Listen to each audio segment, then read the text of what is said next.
Parliament চাই, আল্লাহর কোরআনের পার্লামেন্ট। ঠিক না বলেন? কে কে চান হাত উঁচু করে আল্লাহকে দেখা?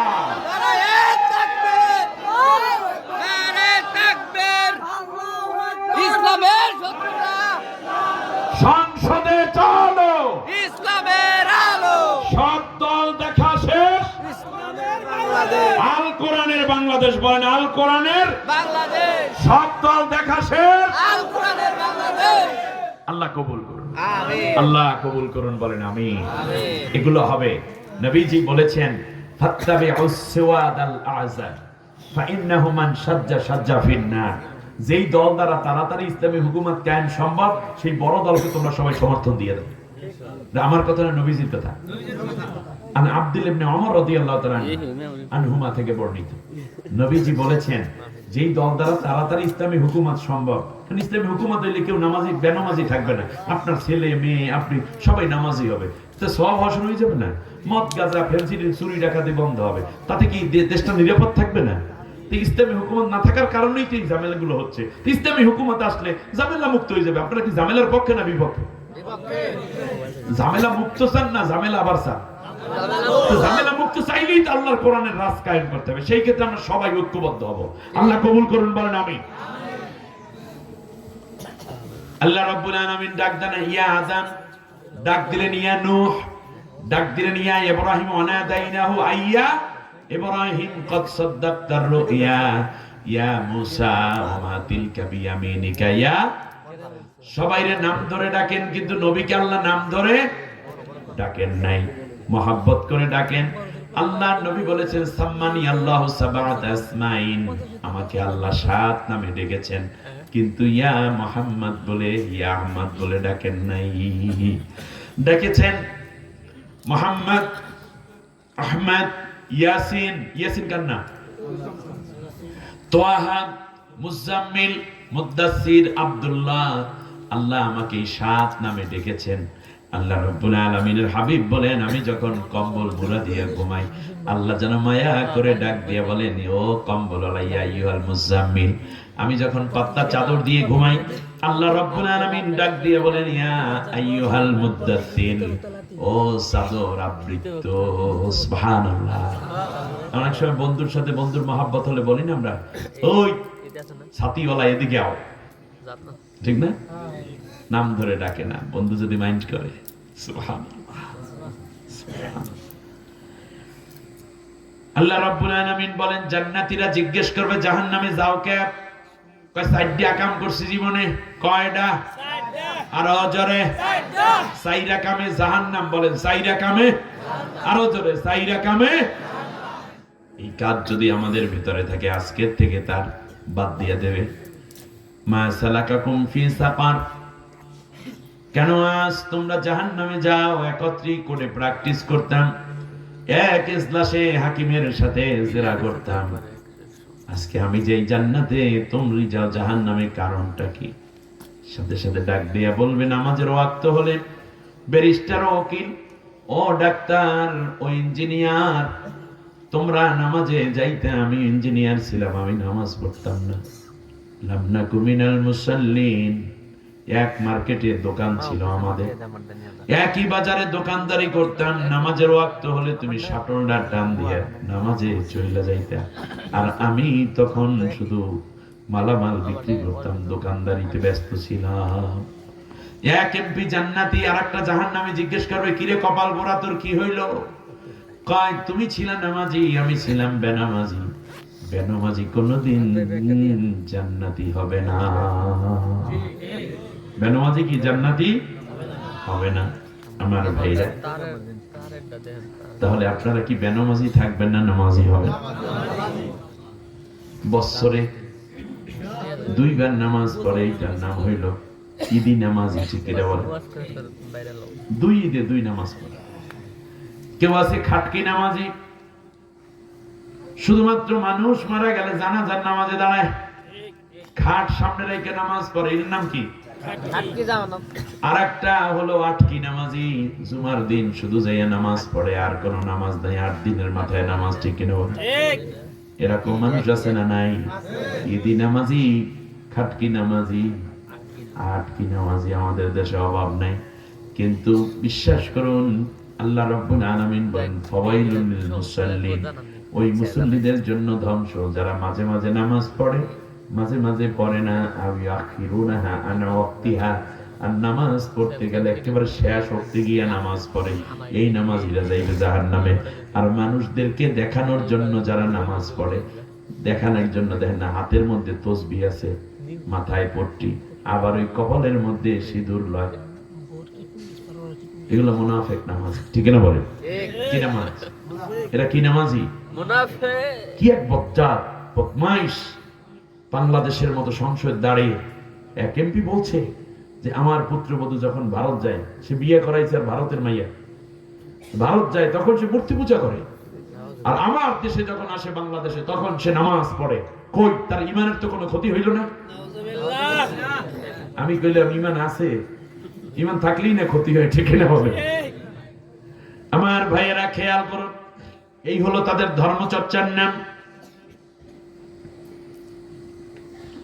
নামাজ দৈনিক কয় ওয়াক্ত? ভালো করে বুঝেন শব্দটা। ওয়াক্তের আগে কি বলছি? পাঁচ। ওয়াক্তের আগে কি বলছি? বিল্লাহ হইছে পাঁচ ওয়াক্ত। বলেন পাঁচ, পাঁচটা একটা অঙ্ক, ঠিক না? ওয়াক্ত তো টাইম। এখন আপনারা বলেন এই 5, 9, 10, 11, 30, 1 লক্ষ 2 লক্ষ যাই বলেন, এই যে অঙ্ক কিংবা সংখ্যা দ্বারা যেই ইবাদত আল্লাহ তাআলা বান্দার উপরে দিয়েছেন, নবী দিয়েছেন, ওই সংখ্যা পূর্ণ না করা পর্যন্ত ওটাই ইবাদত বলে পরিগণিত হয় না, আল্লাহ তাআলার কাছে সেটা কবুল হয় না। দৈনিক কয় ওয়াক্ত নামাজ? এই 5। আপনি 4 ওয়াক্ত পড়েছেন, আপনার নামাজ কবুল হয় নাই। ভালো করে বুঝুন, কারণ এটা কি দ্বারা নির্ধারিত? সংখ্যা দ্বারা নির্ধারিত। অতএব বোঝা যাচ্ছে 1 থেকে 9 পর্যন্ত এটাকে বলে অঙ্ক। আর যখন এর পাশে অন্য কোনো অঙ্ক যোগ হয়, দুইটা মিললে, দুইটা হলে সংখ্যা হয়ে যায়। যাই হোক, আমি অত কিছু বললাম না, এখন সংখ্যাই বললাম। এবারে আপনি আসেন 5, আপনি 4 ওয়াক্ত নামাজ পড়েছেন, আপনার নামাজ হয়নি। কেমনে বুঝলেন? যেমন 50 আর 50 যোগ করলে কত হয়? 100। একটা যোগ অনের বাচ্চাকে দিয়েছে পরীক্ষায়, এই অঙ্কটা যার সঠিক হবে তাকে 10 নম্বর দেয়া হবে। কত? একটা বাচ্চা 50 আর 50 মিলে লিখেছে 99, টিচার তারে কত নম্বর দেবে? কেন? 99 পর্যন্ত লিখে ফেলাইছে অলরেডি, তা কমপক্ষে 10-এর জায়গায় 2 হইলেও তো দেওয়ার কথা, ঠিক না? শূন্য ভাবে কেন? তার কারণ এটা সংখ্যার হিসাব। এটা কিসের হিসাব? সংখ্যার হিসাব। এই সংখ্যা দ্বারা যে ইবাদত আসে, ওইটা সংখ্যা পূর্ণ না করা পর্যন্ত ওটা ইবাদত বলে আল্লাহর কাছে পরিগণিত। কিন্তু যদি বলে গরুর রচনা লেখো, তাহলে হয় গরুর 2টা পাও আছে, 4টা পাও আছে, 2টা চোখ আছে, 2টা কান আছে, নাক আছে, একটা মুখ একটু লম্বা, গোড়া শরীর চামড়া দিয়ে ঢাকা, উপরে লোম লোম আছে, তারপরে বড় একটা পেট আছে, গাভী গরু দুধ দেয়, এমন সময় পেপার টান দিয়ে লই গেছে 10 নম্বর। টিচার কমপক্ষে 2-3 হইলেও দেবে। যাক, ছাত্রছাত্রীরা কমপক্ষে চেষ্টা তো করছে। কারণ এই যে আপনি সুবহানাল্লাহ, আলহামদুলিল্লাহ, আল্লাহু আকবার পড়েন, এগুলার দ্বারা আপনি কম পড়লে কম সওয়াব, বেশি পড়লে বেশি সওয়াব। কিন্তু নামাজ যদি বলা হয় 5 ওয়াক্ত সংখ্যা, আপনি যে এশা নামাজ 4 রাকাত, 3 রাকাত পড়ে ধুইয়া দিয়েছেন, নামাজ কবুল নাকি? না। কেন হইল না? সংখ্যা দ্বারা। যদি 5 রাকাত পড়েন তাতেও হবে না। সংখ্যা মানে সংখ্যা পুরো করতে হবে। তাহলে আমরা দৈনিক 5 ওয়াক্ত নামাজ এখন থেকে পড়ব ইনশাআল্লাহ। আল্লাহ কবুল করুন। জীবনে এরকম অনেক মুসল্লি এখানে আছেন যে হুজুর নামাজ তো পড়ি, জুমার নামাজটা পড়ি, আর বাড়ির দরজায় মসজিদ, ওই সময় আসি, এশা নামাজ মসজিদ জামাতে না পড়লে কি হয়, কেমনে কি হয়, এই জন্য ওইটাও পড়ি। ফজর ওয়াক্তে হুজুর ওষুধ থাকে না, জুমার নামাজ পড়ছে ওই দিনে আসর নামাজ নাই, এরকম কিছু টেডি মুসল্লি আছে না? আছে। এটা চলতে না।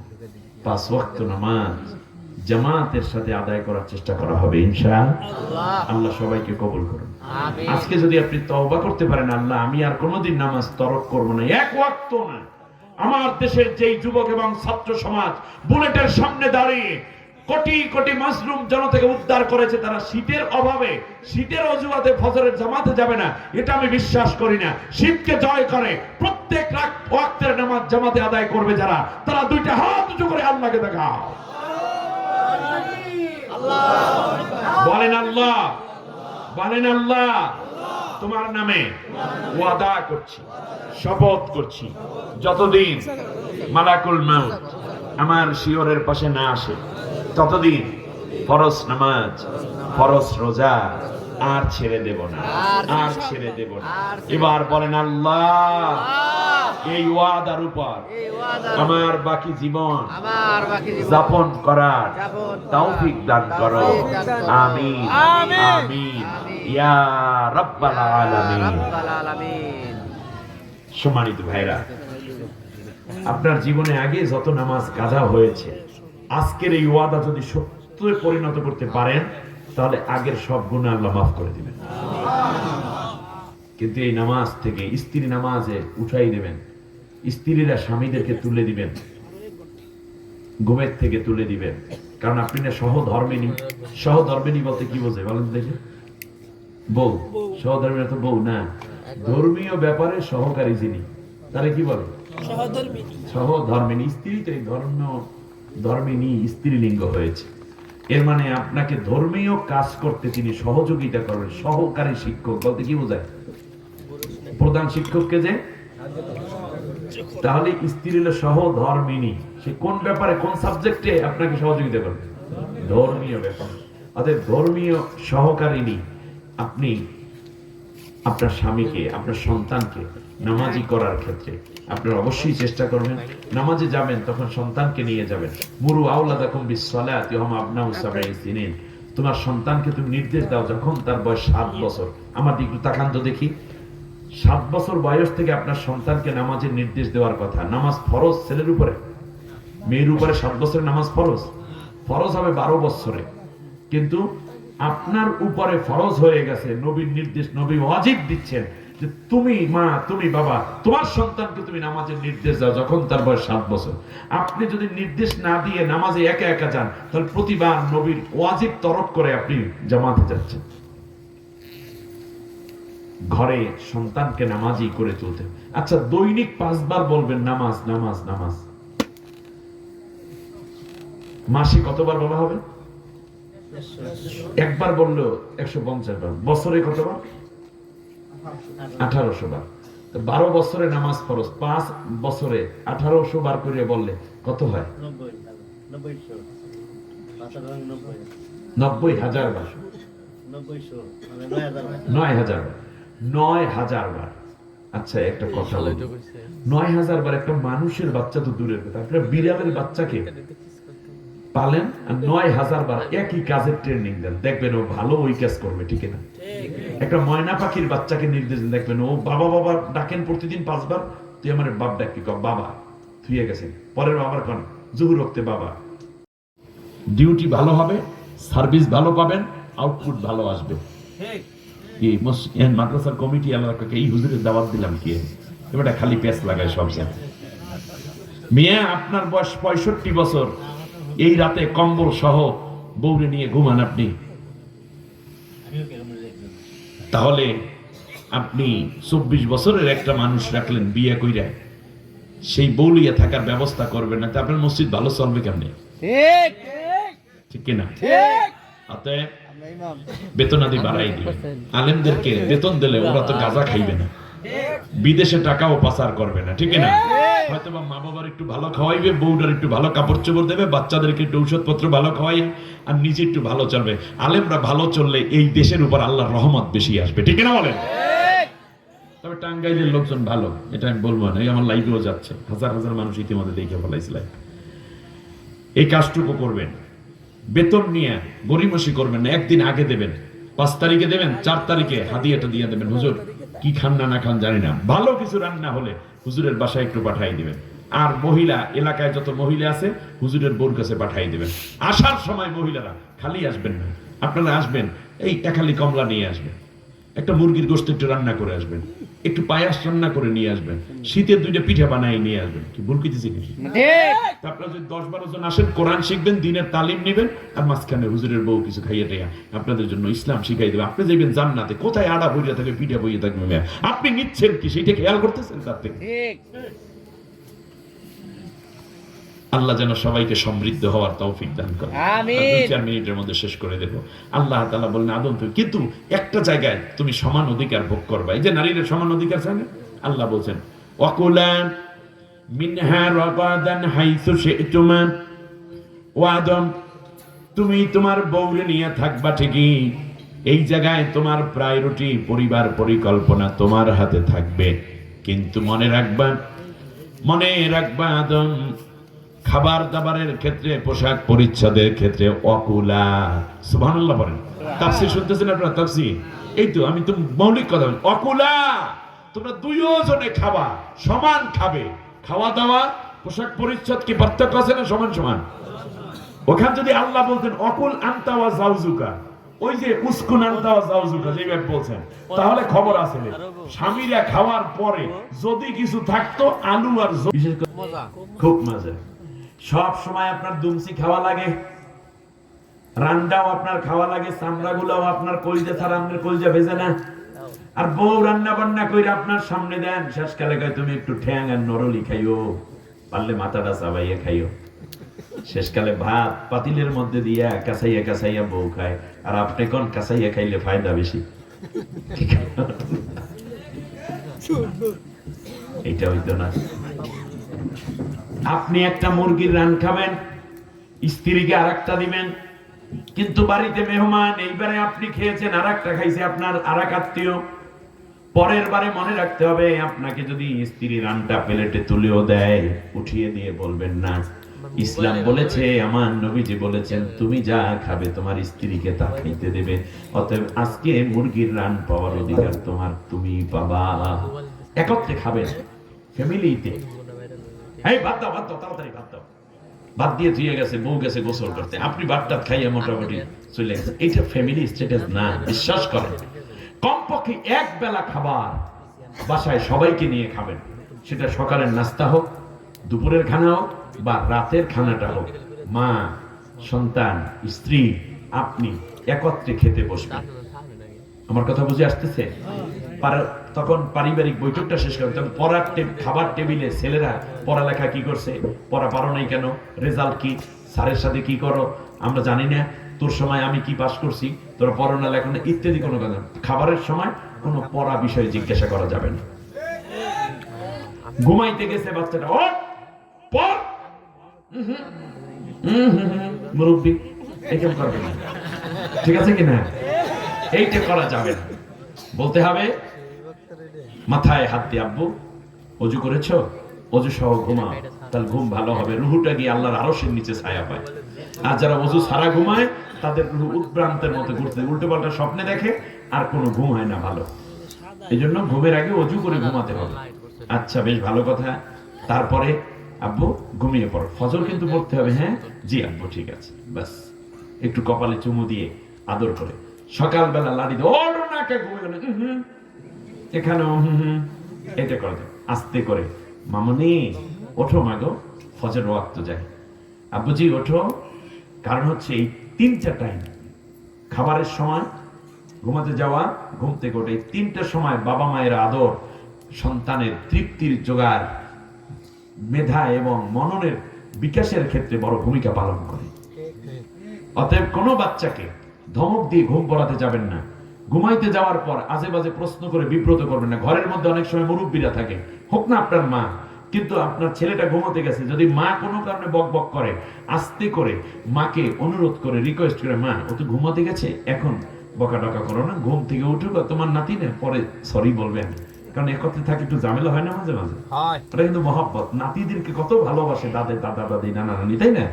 এরপরে যদি একটু হয় বিরক্ত, তাহলে ওই সময় না, কারণ ও যদি কষ্ট নিয়ে ঘুমোতে যার মাথায় কিছুই থাকবে না। আমার কথা সংক্ষিপ্ত করতেছি। কিন্তু এখন আপনি খান বিড়ি, হুজুরে তো কইয়ে গেছে যা খাইবি স্ত্রীরে তা খাইতে দেবে। এখন 2টা সিগারেট কিনে একটা তো বললি কেন নেওয়া লাগে নাকি? এইগুলোর কথা কি আমি বলছি? আন্দাজি কথাবার্তা উল্টা বলা কইবেন না যে হুজুরে কইয়ে গেছে আমরা আমল শুরু করে দিছি, তুমি কেন সিগারেট খাবা না? আমি খাই, হুজুরে অভিযোগ খেয়েছি। আপনি জিন্সের প্যান্ট পরেন, আল্লাহ নবী বলছেন তুমি যা পড়বে তোমার স্ত্রীকেও তা পরাবে। এর মানে বোর জন্য আর একটা জিন্সের প্যান্ট আর টি শার্ট কিনে আলাইছে, এরকম কপাল পোড়া দুই একটা বাইরেছে, এখন অনেক কমে গেছে। এখন ইসলামী হুকুমত হয় নাই, শুধুমাত্র একটি ইসলাম বিরোধী শক্তি বাংলাদেশে যে ভর করেছিল তারা একটু বিদায় হয়ে গেছে। এই কারণেই দেখবেন গতকালকের যেই মেয়েটা একেবারে উল্টাপাল্টা চলতো, সে কিন্তু এখন অলরেডি অনেক সাইজ হয়ে গেছে। ইসলামিক মাইন্ডে নাটক করে। হ্যাঁ, ইসলামিক মাইন্ডে। হ্যাঁ, সেই দিন এক নায়িকা বলতেছে সেই রকম, তাহলে ইসলামিক মাইন্ডেই আমরা একটা নাটক বানাবো। জামাত ইসলামী ক্ষমতা হইলে ইসলামিক মাইন্ডে নাটক বানাইবে। হ্যাঁ, আপনাদেরকে দরকার, তখন নাটক বন্ধ হবে না, কিন্তু ইসলামিক নাটক চলবে। যে নাটক দেখে বেনামাজি সন্তান নামাজি হবে, সুবহানাল্লাহ বলেন। বাবা মায়ের অবাধ্য সন্তান বাধ্য হবে মা বাবার খেদমতের দিকে। যেই জেনাকার নারী তওবা করে ফিরে আসবে স্বাভাবিক জীবনে ইনশাআল্লাহ। সেই সমাজ আল্লাহ আমাদেরকে দেখার তৌফিক দান করুন।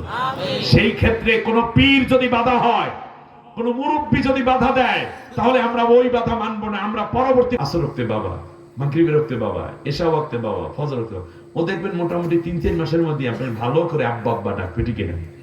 তাহলে এই ছোট্ট বাচ্চাটাকে আপনি যে বেনামাজি বানাইলেন, 12 বছরে নামাজ ফরজ, আর নবী বলছেন 7 বছর থেকে নির্দেশ দাও। এর মানে মসজিদে যাওয়া আসা করতে করতে সে নামাজ বসবে, মসজিদ বসবে, রুকু বসবে, সেজদা বসবে, ওয়াক্ত বসবে, আলহামদু বসবে, হাত বাঁধা বসবে, এরপরে তাশাহুদ বসবে, সালাম ফিরানো বসবে, তারাবি বসবে, জুমা বসবে। খেয়াল করেন নাই মনে হয়?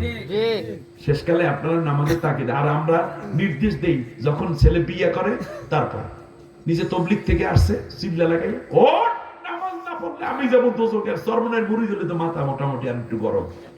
বউ লইয়া ছেলে ঘুমাই রয়েছে, ফজর বেলায় বাহে খালি এসে দরজা ফিরে টিটের মধ্যে সময় না নোয়ালে বাস, পাকলে করে ঠাস ঠাস। বউ কয় তোমার পাগলা বাপের সাথে ঘর করা যাবে না, আমার বাবার বাড়ি দিয়ে আসো অথবা ভিন্ন বাসা নেও। আর না হইলে আস্তে আস্তে করে এলাকার মুরব্বীকে আব্বার একটু চিল্লাই নিতে পারেন না, চিল্লাই নিয়ে যান, টাহাজা লাগে তুই মাহমুদ। কমপক্ষে 40 দিন ফজরে ঠিক মতো ঘুমান যাইবি, ঠিক না? কথা বলেন ঠিক কিনা? সময় মতো কাজ করতে হবে। অতএব আপনাদের সন্তানদেরকে, ছোটদেরকে নামাজের জন্য নিয়ে যাবেন। সেই জন্য নামাজের সব দোয়া মাসআলা, এই যে 2 রাকাত নামাজে 60টা সুন্নাত ইয়া শেখায় নুরানি মাদ্রাসা। সুবহানাল্লাহ। আপনাদের সন্তানদেরকে এই মাদ্রাসায় দিবেন, পারবেন কি না? পারবেন না? প্রথমে নুরানিটা পাস করুন, এরপরে আপনি ডাক্তার বানান, ইঞ্জিনিয়ার, যা বানান। আপনাকে গোসল দিতে পারবে সে, জানাজা দিতে পারবে, কবরে রাখতে পারবে, কোরআনটা সুন্দর হবে, বাস। এরপর সে যা হোক, কমপক্ষে ঈমান হারা হবে না। কি হবে না? কমপক্ষে মুরগিসর হবে না, জাফর ইকবাল হবে না, ঠিক কিনা বলেন? রাশেদ খান মেনন, হাসানুল্লাহ ইনু মিনু হবে না, বাংলাদেশের টাকা বিদেশে পাচার করবে না, জেনাকার, ধর্ষণকারী, ডাকাত, চোর, মদখোর হবে না। সন্তানদেরকে এজন্য মাদ্রাসায় আল্লাহ কবুল করুন। দিবেন তো ইনশাআল্লাহ। অনান্না কুন্নতি এমন মিসকিন, আমরা মিসকিনদেরকে খাওয়াইতাম। আপনি রিকশাওয়ালা, সকালবেলা ভ্যানওয়ালা, অটোওয়ালা, আপনিও গরিব, ধনীদের কথা তো বড় বিষয়। নাস্তা করতে বসেছেন, একটা কলা, একটা রুটি, সামনে 1 কাপ চা। এমন সময় যদি কোন গরিব মানুষ এসে, নারী কিংবা পুরুষ এসে হাত বাড়িয়ে বলে, বাবা রাত্রে কিছু খাই নাই, ক্ষুধা পেয়েছি, আপনি আপনার রুটিটারে ভাঁজ করুন, ভেঙে ফেলুন, অর্ধেক করুন, কলাটাকে ছিঁড়ে ফেলুন, চায়ের কাপটাকে একটা খালি কাপে অর্ধেক ভাগ করে দেন, দিয়ে বলেন, ও মা, তোমার মতো আমার একটা বৃদ্ধা মা ছিল, আজকে দুনিয়ায় নাই, আমার মায়ের জন্য একটু দোয়া কইরো। যদি পারেন ফুল নাস্তা দেন, না পারলে হাফ নাস্তা দেন, যা আছে তা দেন। ঘরের মধ্যে পান্তা ভাত আছে, ভাগ করে দেন, প্লেটে 2 ভাগ করে দেন, 2টা রুটি তাকে দিয়ে দেন। যদি টাকা পয়সা ভালো থাকে, কখনো তাদেরকে ফিরাইবেন না। আর ইয়াতিম, মিসকিন, অসহায় মাদ্রাসায় দান করতে থাকুন। দেখবেন এই ছেলেগুলো, মেয়েগুলো, অসহায়গুলো আপনার দান খেয়ে, আপনার অনুদান পাওয়ার পরে তারা খানা দানা করবে, আবার কোরআন পড়বে, কোরআন পড়ে আবার খাবে। সব সময় এই যে খাওয়াইলেন দৈনিক 3 বেলা, মাসে 150 বেলা, বছরে 1800 বেলা, কথা কয় না? একসাথে 1800 মানুষ আপনি খাওয়াইলে কত লাখ টাকা খরচ হয়? এই তৌফিক অনেকের নাই। কিন্তু আপনার একটা ইয়েতিমকে যদি আপনি ভরণ পোষণ দেন, হুজুরকে যদি বলেন হুজুর একটা ইয়েতিমের পাশে কয় টাকা লাগে, আমি এই কয় টাকা দেব, একটা ইয়েতিম আপনার বানাইয়া নেন।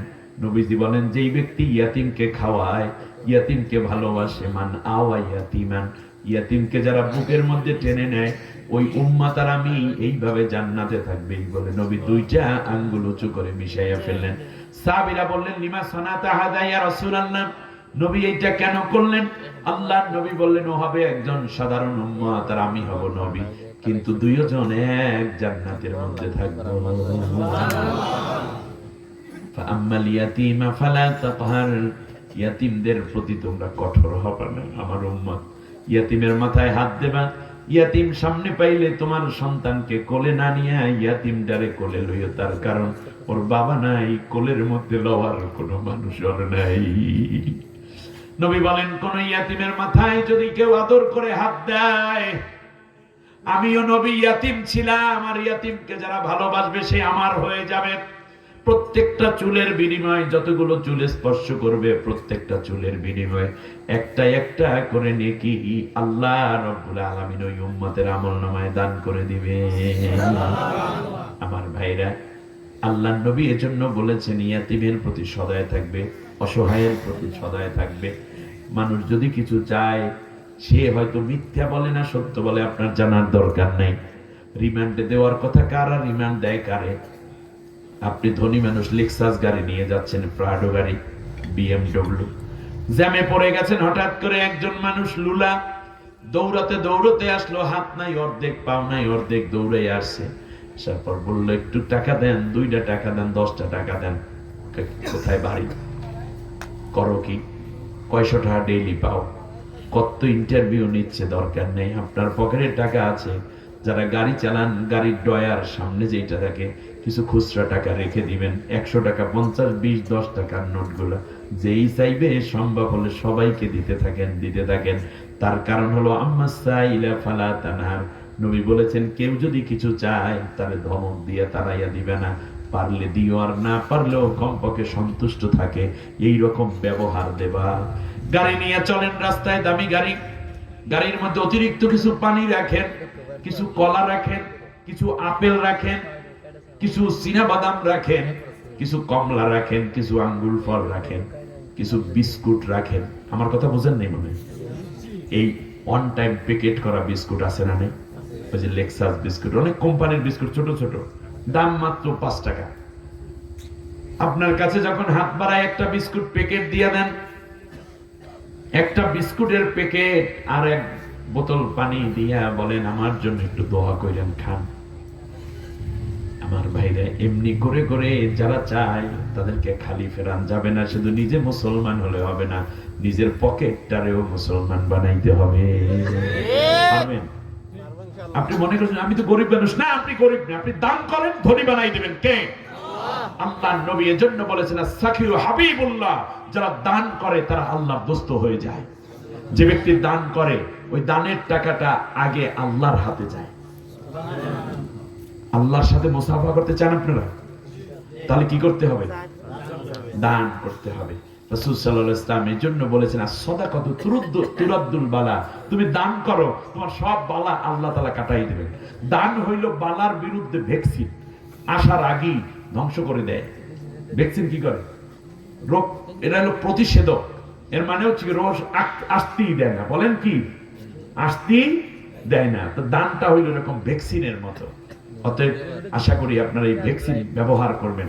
প্রতিদিন এমন থাকবে না যখন 5-10 টাকা দান না করে থাকবেন। আমি আশ্চর্য হয়ে গেছি, এই যে গতবার আমাদের দেশের এই পলাতক প্রধানমন্ত্রী যাওয়ার পর ভারত ইচ্ছায় কিংবা অনিচ্ছায় ফারাক্কার সব বাঁধগুলো ছাইরা দিয়া চট্টগ্রাম, কক্সবাজার, ফেনী, কুমিল্লা, নোয়াখালী হয়ে শুরু করে বাংলাদেশের বিশাল অঞ্চল ডুবাই দিছে না কৃত্রিম সংকট। ঢাকা ইউনিভার্সিটিতে এবং আসুন্নাহ ফাউন্ডেশনে মানুষ বেশি দান করেছে। ঢাকা ইউনিভার্সিটির সমন্বয়করা উদ্যোগ নিল, তারা দান করবে কোটি, একদিনে তারা 11 কোটি টাকা অনুদান পেয়েছে। আমি দেখলাম সেখানে হিজড়ারা, তৃতীয় লিঙ্গের, এরাও গিয়ে একসাথে 1.5 লাখ টাকা দিয়েছে। আরে একটা দৃশ্য আমার চোখে পানি এসে গেছে। দেখলাম হাতের বগলের নিচে একটা লাঠি, ওই যে এক পাও না থাকলে যেভাবে স্পেশাল চলা, এভাবে যাচ্ছে। ওইটার নাম কি জানো? বগলের নিচে দেয় ক্রেস, ক্রেস পড়া ব্যবহার করে যাচ্ছে। আরেকটা হাত যে খালি কাঁপে, সে করলো কি, এবং সে প্রতিবন্ধী, মুখ থেকে লালা পড়ছে। তারপর তার ঝুলির ভেতর থেকে বেশ কিছু টাকা বের করেছে। এখন টাকাটা যে ওই যে বাক্স, যে বাক্সের মধ্যে দিবে, বাক্সের আবার মুখটা একটু ছোট, ভিতরে বাক্স, এখন এভাবে কাঁপতেছে কাঁপতেছে, মানে বুক বরাবরে হাত স্ট্রেট করতে পারছে না সে। সুবহানাল্লাহ। এই হলো বাংলাদেশ। আর সেই বাংলাদেশ নিয়ে যারা খেলেছে, তাদের মতো পাপী মূর্খ পৃথিবীতে আর হতে পারে না। আমার দেশের মানুষগুলো সহজ সরল, আমার দেশের মানুষ ধর্মপরায়ণ। এদেশের মানুষ ভাগ করে খেতে পারে, নিজের একটা খেজুরকে দুইজনে ভাগ করে ইফতার করে। এই দৃশ্য আমার দেশে আছে। বলে আমরা কোনো মিসকিন, আমরা মিসকিনকে খাওয়াইনি, আমরা যেন খাওয়াতে পারি। এতিমখানার দিকে খেয়াল রাখবেন, পারবেন? আর শুনে আর একটা কি, সেটা হচ্ছে এই যে মাদ্রাসাটা, আমি